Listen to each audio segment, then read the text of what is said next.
¿Alguna vez has sentido que la vida te pone a prueba más allá de tus límites? Job, un hombre justo y devoto, pasó por una de las pruebas más dolorosas jamás registradas en la historia. ¿Por qué Dios permitió que sufriera? ¿Qué lecciones dejó su sufrimiento? Quédate hasta el final, porque hoy exploramos cómo la fe inquebrantable de Job transformó su dolor en una historia de esperanza y restauración. La historia de Job es una de las más antiguas y profundas de la Biblia y se encuentra en el libro que lleva su nombre, el libro de Job, parte de los textos poéticos del Antiguo Testamento. Este libro se sitúa entre los Salmos y el libro de Proverbios y, aunque su autoría y contexto histórico exacto son inciertos, se cree que narra eventos que ocurrieron en una época muy remota, posiblemente en los tiempos de los patriarcas, como Abraham. Job vivía en la tierra de Uz, una región que muchos estudiosos ubican cerca de Edom, al sureste de Israel, en lo que hoy sería parte de Jordania o Arabia. Aunque no era israelita, Job era reconocido como un hombre temeroso de Dios, recto e íntegro, lo que demuestra que la relación con el Creador trasciende fronteras y culturas. La descripción que nos da el texto de Job es impresionante. No solo era un hombre justo, sino también extraordinariamente rico y bendecido. Tenía 7 hijos y 3 hijas, y poseía una vasta cantidad de ganado, 7,000 ovejas, 3,000 camellos, 500 yuntas de bueyes y 500 asnos, además de numerosos sirvientes. Estas cifras indican que Job era uno de los hombres más prósperos y respetados de su tiempo, conocido como el más grande de todos los hombres del Oriente. Job 1:3. Pero más allá de su riqueza material, Job destacaba por su carácter. Era profundamente devoto y vivía con un temor reverente hacia Dios. Regularmente ofrecía sacrificios por sus hijos, diciendo, quizá hayan pecado mis hijos y maldecido a Dios en sus corazones. Job 1:5. Este detalle revela su preocupación por la vida espiritual de su familia y su deseo de mantener una relación correcta con el Creador. Sin embargo, a pesar de su devoción, algo inesperado estaba por suceder en su vida, algo que pondría a prueba su fe y su integridad de una manera inimaginable. La vida de Job era un reflejo de prosperidad y bendición, pero todo estaba a punto de cambiar. En los primeros capítulos del libro de Job, la narrativa nos lleva a una escena celestial donde se desarrolla un diálogo que marcará el comienzo de una serie de pruebas devastadoras. Satanás, el acusador, se presenta ante Dios junto con otros seres celestiales. Dios señala la justicia e integridad de Job, diciendo, ¿te has fijado en mi siervo Job? No hay otro como él en la tierra, hombre íntegro y recto, temeroso de Dios y apartado del mal. Pero Satanás cuestiona la fidelidad de Job, sugiriendo que su devoción no es auténtica, sino que está motivada por las bendiciones materiales que ha recibido. ¿Acaso teme Job a Dios de balde? Entonces lanza un desafío: si Job pierde todo lo que tiene, seguro maldecirá a Dios.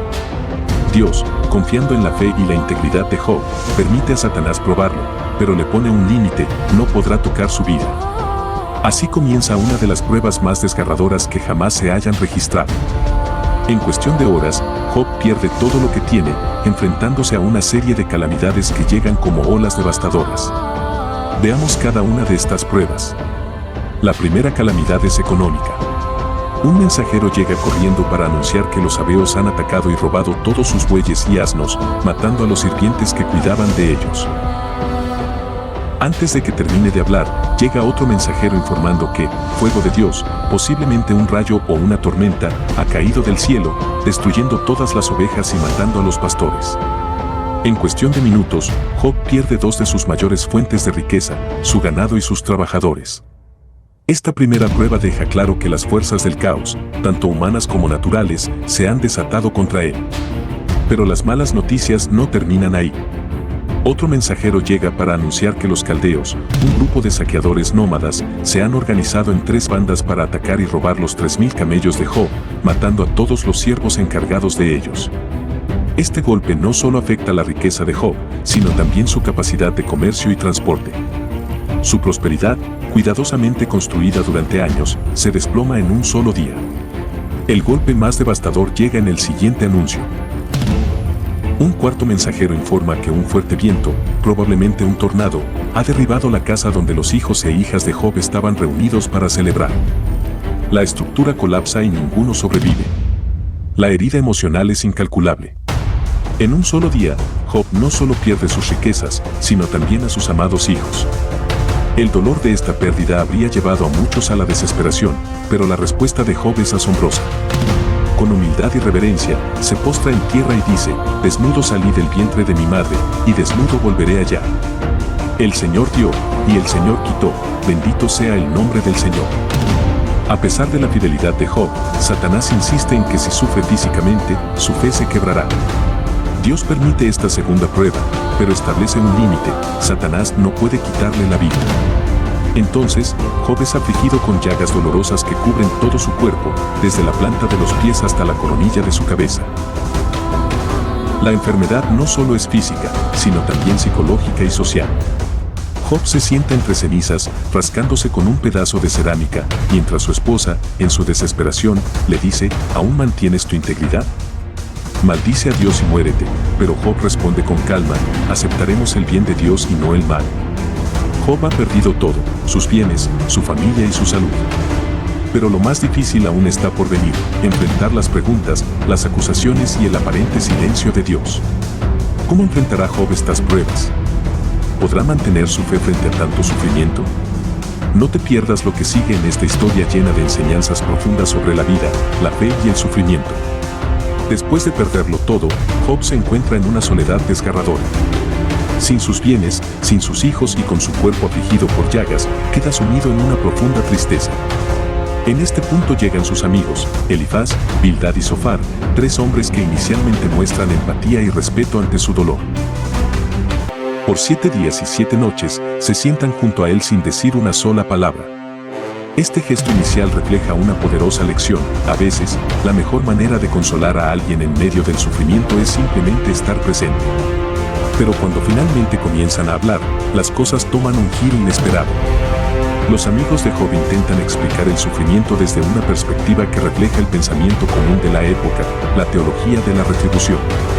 Según esta creencia, el sufrimiento es siempre el resultado directo del pecado, y las bendiciones son la recompensa por la justicia. Para ellos, la tragedia que ha caído sobre Job solo puede significar una cosa: que ha pecado de manera grave y oculta, y está recibiendo el castigo de Dios. Elifaz, el primero en hablar, sugiere que Job debe aceptar su culpa y arrepentirse. Aunque habla de manera suave, insinúa que el sufrimiento de Job es un castigo justo. Piensa ahora: ¿quién que sea inocente ha perecido? ¿Dónde han sido destruidos los rectos? Bildad es más directo y duro. Declara que si los hijos de Job murieron, fue porque habían pecado.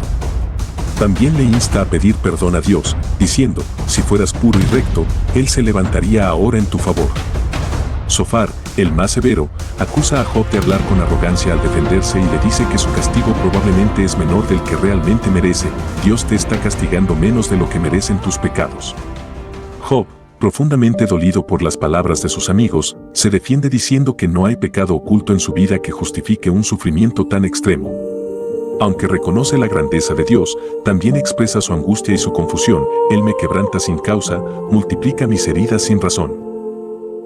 Ojalá supiera dónde encontrarlo.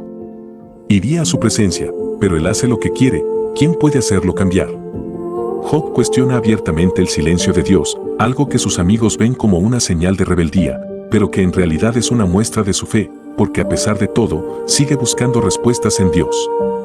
Este diálogo nos lleva a reflexionar sobre una pregunta universal: ¿es el sufrimiento siempre un castigo? ¿O hay algo más profundo detrás de las pruebas que enfrentamos?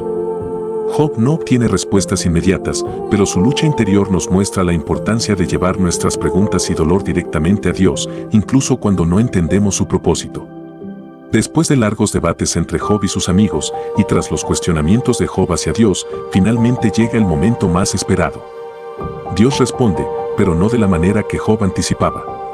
Desde un torbellino, símbolo del poder y la majestad de Dios, se escucha su voz.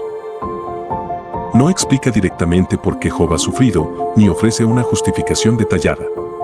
En lugar de eso, Dios presenta una serie de preguntas que revelan su soberanía y la vastedad de su creación. ¿Dónde estabas tú cuando yo fundaba la tierra? Dímelo, si tienes inteligencia. ¿Quién encerró con puertas el mar, cuando, irrumpiendo, salió del vientre? ¿Acaso puedes atar las cadenas de las Pléyades o desatar las cuerdas de Orión? Dios no solo habla del cosmos, sino también de la vida en la tierra, mencionando criaturas como el Behemoth y el Leviatán, símbolos de poder y fuerza indomable. Estas preguntas no buscan humillar a Job, sino recordarle que el conocimiento y los planes de Dios trascienden la comprensión humana. Con cada palabra, Dios revela su control absoluto sobre el universo, mostrando que Él no solo creó todo lo que existe, sino que lo sostiene en perfecta armonía, incluso en medio del caos aparente. El mensaje es claro: Job no puede entender completamente el propósito detrás de su sufrimiento, pero puede confiar en la sabiduría y bondad de Dios. Frente a esta demostración de la grandeza de Dios, Job reconoce su pequeñez y limita su cuestionamiento. He hablado de cosas que no entiendo, cosas demasiado maravillosas para mí. De oídas te había oído, pero ahora mis ojos te ven.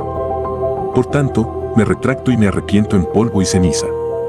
Job no recibe una respuesta directa a la causa de su sufrimiento, pero sí obtiene algo más valioso, una experiencia transformadora de la presencia de Dios. Este encuentro lo fortalece y le da paz, mostrando que a veces lo que más necesitamos no son explicaciones, sino confiar en la soberanía divina. En la respuesta de Dios, vemos que el sufrimiento no siempre tiene una explicación sencilla, pero sí un propósito eterno: enseñarnos a confiar en Él, incluso cuando no entendemos su plan. Job ha pasado por la tormenta y ha salido transformado, no porque entendió todo, sino porque conoció más profundamente al Dios que sostiene el universo. Después de un largo periodo de pruebas, sufrimiento y silencio, llega la restauración. Dios, en su infinita misericordia, no solo responde a Job desde el torbellino, sino que también lo restaura. Pero esta restauración no es solo material, sino espiritual y emocional, cerrando una etapa de dolor con una profunda enseñanza sobre la fe y la soberanía divina. Lo primero que ocurre es que Dios se dirige a los amigos de Job, reprochándoles por sus palabras injustas y erróneas. Ellos habían acusado a Job falsamente, suponiendo que su sufrimiento era consecuencia de pecados ocultos. Dios les dice: mi ira se ha encendido contra ti y contra tus dos compañeros, porque no habéis hablado lo recto acerca de mí, como mi siervo Job. A continuación, les ordena ofrecer sacrificios y le pide a Job que ore por ellos. Es un acto significativo, porque demuestra que, a pesar de sus errores, Dios les da la oportunidad de reconciliarse con él, y Job, mostrando su integridad y perdón, intercede en su favor. Esto también subraya la humildad de Job, que no guarda rencor contra quienes lo habían acusado injustamente. Después de que Job ora por sus amigos, Dios lo restaura y lo bendice aún más de lo que había sido antes de las pruebas. La Biblia dice: el Señor hizo que Job fuera nuevamente próspero y le dio el doble de lo que antes tenía. Job recibe 14,000 ovejas, el doble de las 7,000 que tenía antes. 6,000 camellos, el doble de los 3,000 originales, 1,000 yuntas de bueyes y 1,000 asnos, el doble de cada uno. Además, Dios le da 10 hijos nuevamente, 7 varones y 3 mujeres. Las hijas son descritas como las más bellas de toda la región, y Job se asegura que hereden junto con sus hermanos, algo inusual en aquella época, lo que refleja su sentido de justicia y equidad. Pero más allá de las bendiciones materiales, la mayor restauración es espiritual. Job no solo recupera lo perdido, sino que su relación con Dios alcanza una profundidad que antes no tenía. Esto se refleja en una de sus frases finales: de oídas te había oído, pero ahora mis ojos te ven. Esta declaración muestra que Job ha pasado de una comprensión teórica de Dios a una experiencia personal e íntima con Él.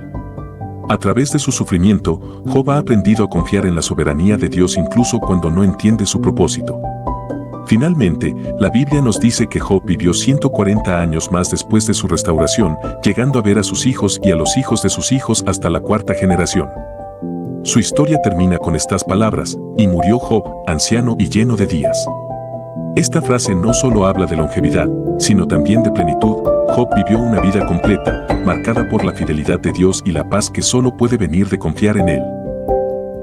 La historia de Job no es solo una narración de sufrimiento y restauración, sino una poderosa lección para nuestras propias vidas. A través de las pruebas de Job, aprendemos que el sufrimiento no siempre es un castigo. A veces, las pruebas forman parte de un propósito más grande que no podemos comprender completamente. Dios siempre está en control. Incluso cuando no vemos su mano, Él está obrando para nuestro bien. La fe perseverante es recompensada. Job nunca maldijo a Dios y al final fue restaurado más allá de lo que había perdido. La experiencia con Dios transforma. Job pasó de conocer a Dios de oídas a experimentar su presencia de una manera profunda y personal. La historia de Job nos recuerda que, aunque no siempre obtendremos respuestas a nuestros porqués, podemos confiar en el carácter de Dios, fiel, justo y amoroso. Hoy, tú también puedes encontrar consuelo en esta historia. No importa cuán profundas sean tus pruebas, recuerda que Dios está contigo, que Él ve más allá de lo que tú puedes ver y que su propósito final es siempre bueno. Si esta historia te ha inspirado, compártela con alguien que esté pasando por un momento difícil. Déjanos tu comentario sobre lo que más te impactó de la vida de Job y no olvides suscribirte para más historias bíblicas llenas de esperanza y aprendizaje. Gracias por acompañarnos y que Dios te bendiga.